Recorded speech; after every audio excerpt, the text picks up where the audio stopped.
Before I begin, let me welcome you all to my idea of a good show, Behind the DM Screen. This is a series where I'll be more or less offering information and advice on how you, hopefully, might be able to improve as a DM, world builder, and role player. This isn't going to be restricted to any one system, nor will I be weighing too heavily on specific game mechanics, though I may reference relevant or applicable ones from time to time, because this is just supposed to be about general input and advice. With that disclaimer out of the way, Episode 1, How to be Evil. It has come to my attention that a lot of players and DMs are bad at being evil. They both seem to conflate evil as an exclusively impulsive behavior that is ultimately directed towards the self-destruction of everything and anyone, even to the detriment of one's own goals and ambitions. Because evil. This is commonly referred to as chaotic stupid. Now I'm going to tell you that being evil can be so much more than this. Getting straight into the basics, and without getting into the weird technicalities of alignments or doing goofy skits, let's explain right away why anybody is evil. People are generally evil for 3 reasons: compulsion, conviction, and passion. The 3 CCPs of evil, if you will. Compulsion means you can't help but do evil. A voice inside your head or an overwhelming internal force urges you to do the bad, and you can't ignore it. Conviction means you're doing evil because you've become convinced it's going to benefit you in some way or another. You're going to do the bad because it's going to pay the big bucks. Finally, passion means you've done evil spur of the moment. You just saw something so heinous, so offensive, so incorrect that you did the bad to someone or something in response. Compulsion is more or less the bad evil character. Conviction is the thinkin' man's evil. Conviction is the one we'll be focusing on the basis that I don't think people need advice on being compulsive idiots. If you're just gonna be evil because your character is insane or otherwise enjoys being cruel and unusual, there's nothing I can really help you out here with. So why should you, me, the player, be evil? And for that matter, how can I, you, the player, be evil without it being disruptive, annoying, and of course without abandoning my strict immoral devotion to evil? What if I told you you could be evil for literally any reason you wanted to, or even no reason for that matter, and that only good characters have to worry about morally justifying their actions?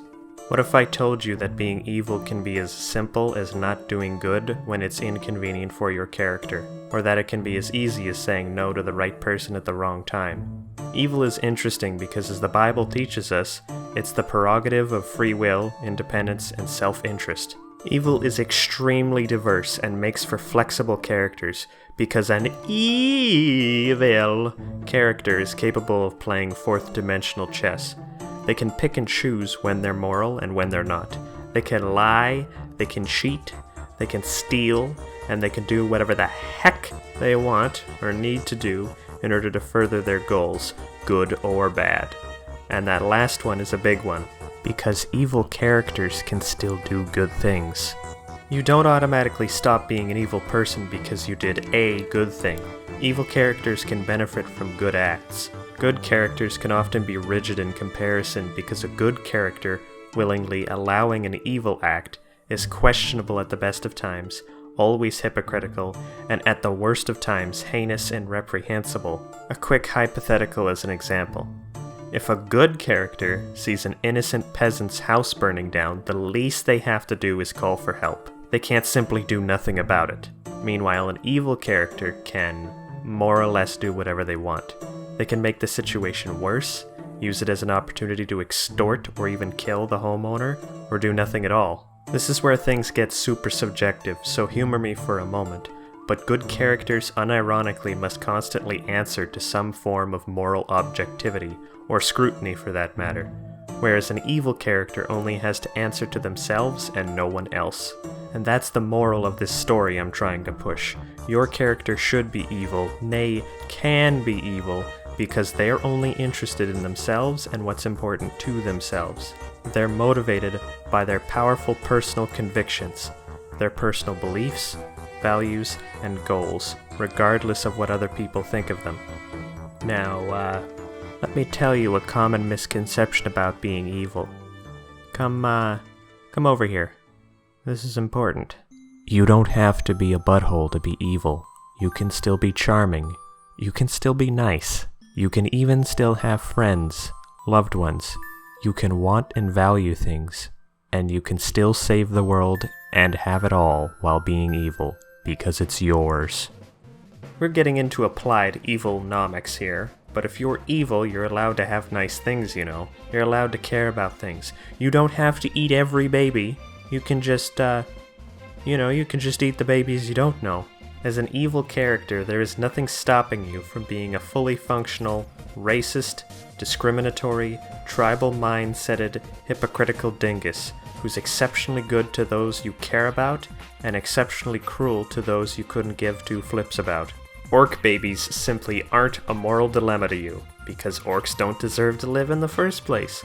They just take up space and resources that could be used by better races anyway, so killing their babies is kosher. And maybe there's no more orcs, we could discuss some of these other races.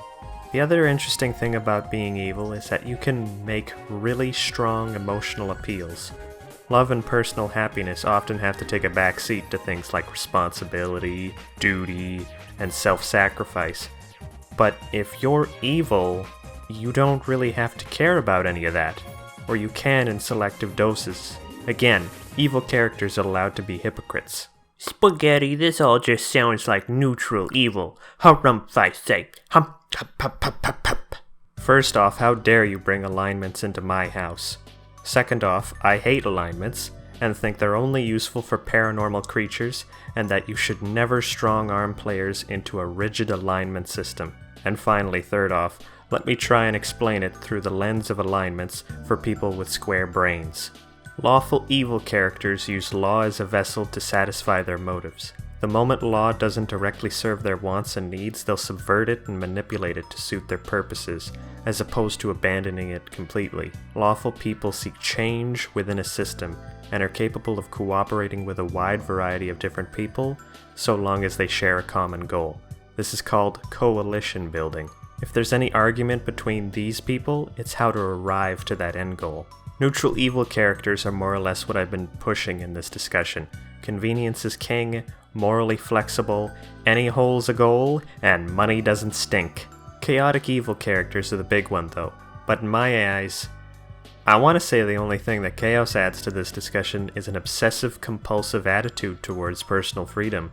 Indeed, to the point where they'll protect it at the expense of anyone, anything, no matter how much they inconvenience or make miserable the lives of others. So then the real problem here is maybe, why as an evil character do you feel it's appropriate to be evil or cruel to the people helping you?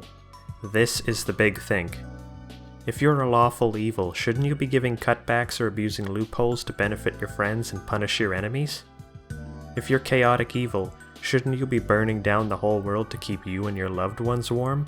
Remember, good is under constant scrutiny. Good is the one that self-polices, and good has to keep up appearances, but evil doesn't. I mean, who's really gonna criticize your character for not being evil enough? God? Oh, wait, yes, God. Evil gods will scrutinize you. Or will they? Let me end on a brief note on gods. This is going to take a hot minute, but what exactly does an evil god specifically want out of you, and what are they prepared to offer for it? I'm going to introduce you to a radical new idea. I usually rule that gods have two codes of conduct, one for randos and one for their followers, and in the case of an evil god, these can be radically different. Otherwise, why is anybody doing anything for them? We'll cover religious studies in a different episode. But if you're evil and you're not benefiting directly from worship and just following a god out of fear, are you really evil? Or are you just a spiritual hostage? Or as the hip youth might say, a cuck.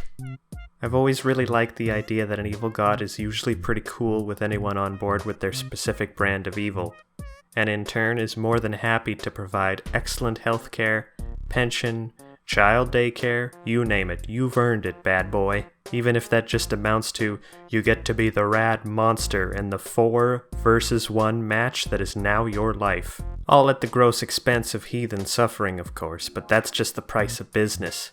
Now are you gonna set fire to that old man, or are you telling me you don't want a 15-inch PP and to know true love?